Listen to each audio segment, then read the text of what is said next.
Polonya'nın Asil Prensi. Demek Edebal'ın kızı Bala.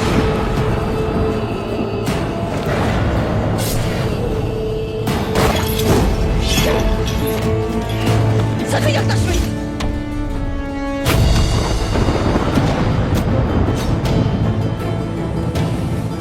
Bırak beni. Bu sana son uyarı. Baban da Edebal.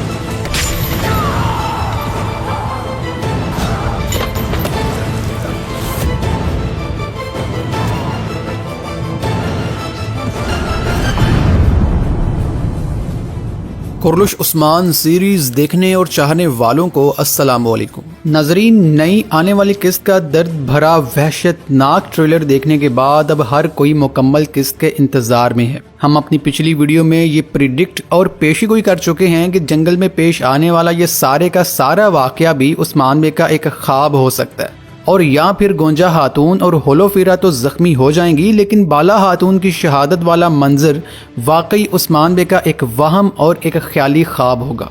बहरहाल इस पर हम अपनी पिछली वीडियो में तफसील से बात कर चुके हैं। अब असल सवाल ये पैदा होता है कि यहाँ उस्मान बे की मदद को कौन पहुँचेगा। तो ये बताने से पहले हम आपको अलबाई के बारे में बताते चलें कि पहले ट्रेलर में हमने देखा था कि लोकास कमीने ने अलबाई को पकड़ लिया है और इसके सीने में खंजर से वार भी किया है। अब अक्सर व बेशतर दोस्त यही कहते नजर आ रहे हैं कि यहाँ अलबाई की शहादत दिखा दी जाए, लेकिन हमारे ख्याल में अलबाई की शहादत अभी नहीं होगी, बल्कि अलबाई जख्मी हालत में यहाँ से बच निकलेगा।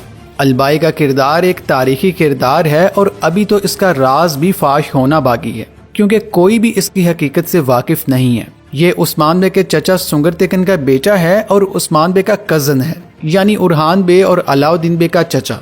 खैर, दूसरी जानिब उस्मान बे और ख़वातीन की मदद करने वाले के बारे में बात करें तो दोस्तों, ऐन मुमकिन है कि अगर ये वाक़या किसी का कोई ख्वाब नहीं है तो फिर यहाँ किसी अहम तुर्क किरदार की एंट्री करवा दी जाएगी। ये तुर्क किरदार एक सरदार की शक्ल में भी हो सकता है और एक अजीम अल्प की शक्ल में भी, जो कि उस्मान बे का पलड़ा भारी कर देगा। हमारी तो ख्वाहिश है कि किसी तारीखी किरदार को ही सामने लाया जाए, जैसा कि कोसस मिहाइल या तुर्गत बे। इन किरदारों को सीरीज़ का हिस्सा बनाना चाहिए। वैसे क्या आप भी मेरी तरह अभी तक इन तारीखी किरदारों की वापसी के मुंतज़िर हैं? मुझे कमेंट्स में ज़रूर बताइएगा। वीडियो अच्छी लगी हो तो वीडियो को लाइक कीजिए, शेयर कीजिए और चैनल को सब्सक्राइब कर लें। अल्लाह हाफिज़।